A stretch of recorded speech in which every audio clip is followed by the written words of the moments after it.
নমস্কার বন্ধুরা, পিসার রান্নাঘরে সবাইকে স্বাগত জানিয়ে আমার আজকের রান্না শুরু করছি। আজকে করব মোচা, দেখেই বুঝতে পাচ্ছেন কি রান্না করব। আজকে রান্না করব মোচা ঘন্ট, নিরামিষই হবে। মোচাটাকে আমি বেছে ছাড়িয়ে রেখেছি, এটাকে এখন আমি ঝিরিঝিরি করে কুচিয়ে নেব। কুচিয়ে তারপর এটাকে সিদ্ধ করে নেব। আমরা মোচাটাকে কুচিয়ে নিয়েছি, এখন এটাকে সিদ্ধ বসিয়ে দেবো। লোহার কড়াইতেই আমি সিদ্ধ বসালাম, নয়তো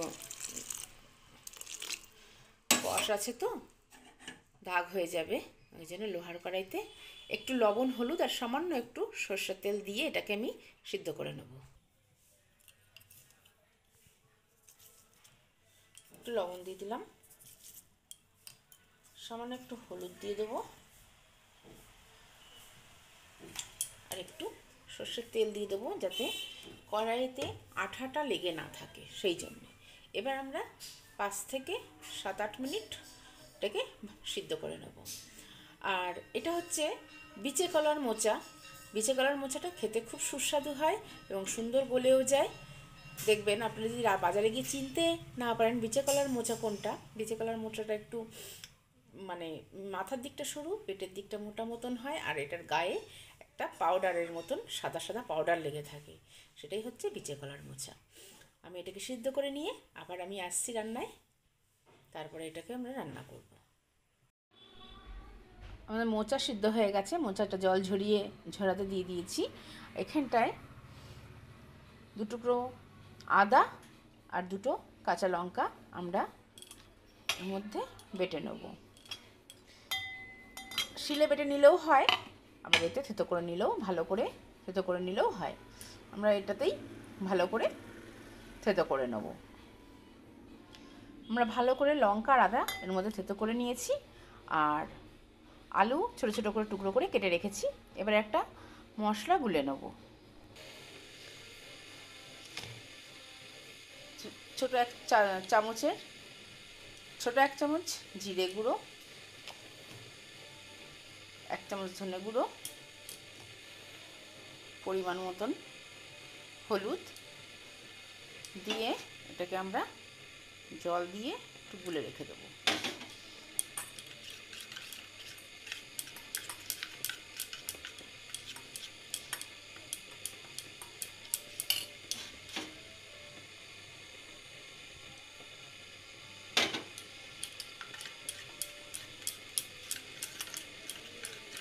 এবার আমরা রান্নাটা বসিয়ে দেবো। কড়াই গরম হয়ে গেছে, এর মধ্যে 2 চামচ মতন তেল দিয়ে দেবো। খুব বেশি তেল দেবো না, অল্পই দেব। এর মধ্যে আমরা একটা তেজপাতা, শুকনো লঙ্কা ফাটিয়ে দিয়ে দেবো, আর সামান্য একটু জিরে দেব।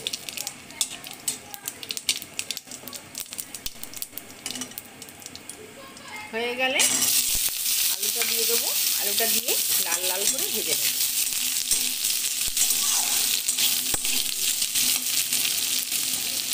এটাকে ভালো করে 3-4 মিনিট গ্যাসটাকে লো টু মিডিয়াম করে সুন্দর করে লাল লাল করে ভেজে নেব।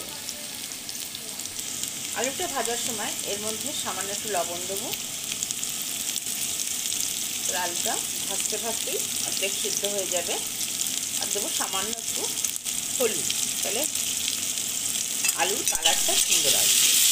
আর হলুদটা ভাজা হলেও সুন্দর একটা স্বাদ আসবে। এবার এটাকে আমরা সুন্দর করে আলুটাকে লাল লাল করে ভেজে নেবো, একটু আঁচটাকে কমিয়ে কমিয়ে, যাতে এটা ভালোভাবে সুন্দর মানে অন্তপক্ষে 42 থেকে 50% মতন এটা সিদ্ধ হয়ে যায়।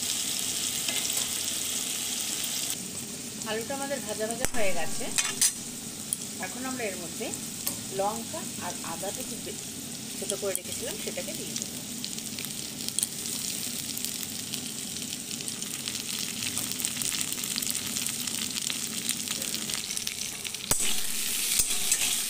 এটাকে ভালো করে সাথে কষিয়ে নেব।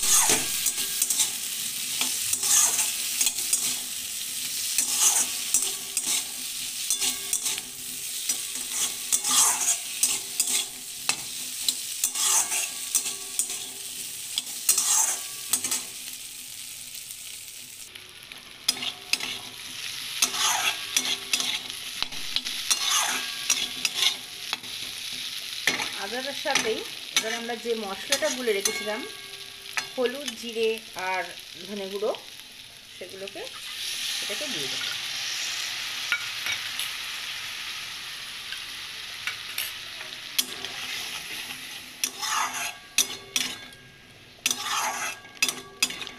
এটাকে দিয়ে এখন আমরা ভালো করে তেল ওঠা অবধি কষিয়ে নেব।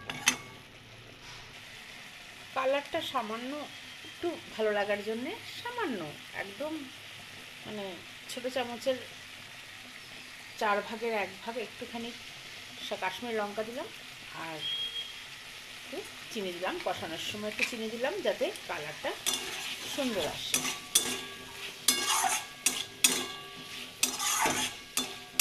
একটু ভালো করে কষিয়ে নেব।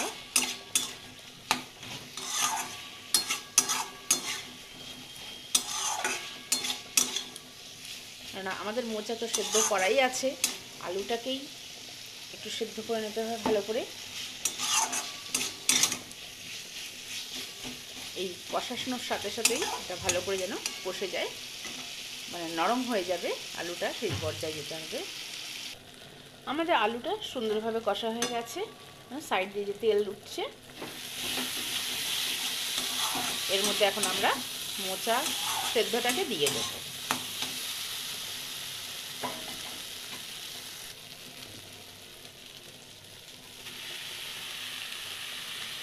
এটা দেশি মোচা বলে এত সুন্দর সেদ্ধ হয়ে গেছে, আর এটা খেতেও খুব সুস্বাদু। মোচাতে আমাদের লবণ দেওয়া আছে, সেই জন্যে বুঝে লবণটাকে দিতে হবে। আগে মোচাটা ভালো করে মজে যাক, আলুগুলো পুরোপুরি সেদ্ধ হয়ে যাওয়ার পরে দেখবো আমরা লবণটা, আর এটা 2-3 মিনিট রান্না হওয়ার পর চেক করে দেখবো লবণটা ঠিক আছে কিনা, তারপরে বুঝে লবণটাকে দিতে হবে। এরপরে আমাদের আর মশলা কিছুই দেওয়ার নেই, এখন এটাকে খালি আমাদের হতে দিতে হবে, সুসিদ্ধ হতে দিতে হবে, এবং মশলার সাথে মোচাটা ভালো করে মিশতে দিতে হবে। এইভাবে আমরা অন্ততপক্ষে 5 মিনিট লো ফ্লেমে ঢেকে রেখে দেবো। আমাদের মোচা একদম নামানোর জন্য রেডি, আলুগুলো সুন্দর সেদ্ধ হয়ে গেছে। এবার এর মধ্যে আমি সামান্য একটু চিনি দেবো, যারা পছন্দ করেন তারা দেবেন, যারা পছন্দ করেন না তারা দেবেন না। আমার নিরামিষ রান্না একটু চিনি পছন্দ হয়, বেশি ভালো লাগে, সেই জন্য দিলাম। আর আগেও একটু চিনি দিয়েছি, ওই জন্য অল্প করে 1 চামচ মতন দিলাম। আর দেবো 1 চামচ মতন ঘি,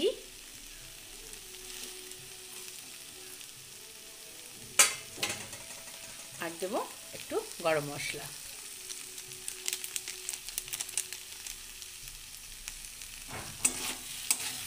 দিয়ে ভালো করে মিশিয়ে নেব।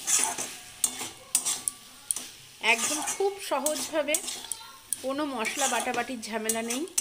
এইভাবে একটু মোচা রান্না করে খেয়ে দেখবেন, ভীষণ ভালো লাগে। আপনারা অনেকেই মোচা রান্না, সবাই মোচা রান্না করতে জানেন, তবু আমি একটু আমার মতন করে মোচা রান্না করলাম। এইভাবে একবার করে খেয়ে দেখবেন এবং আমাকে কমেন্ট করে জানাবেন কেমন লাগলো। যদি ভালো লাগে একটা লাইক আর শেয়ার করে দেবেন, অন্য বন্ধুদের দেখার সুযোগ করে দেবেন এবং আমাকে অনেক ভালোবাসা দেবেন। এখন আমরা এটাকে নামিয়ে নেব। আমাদের মোচা রান্না কমপ্লিট।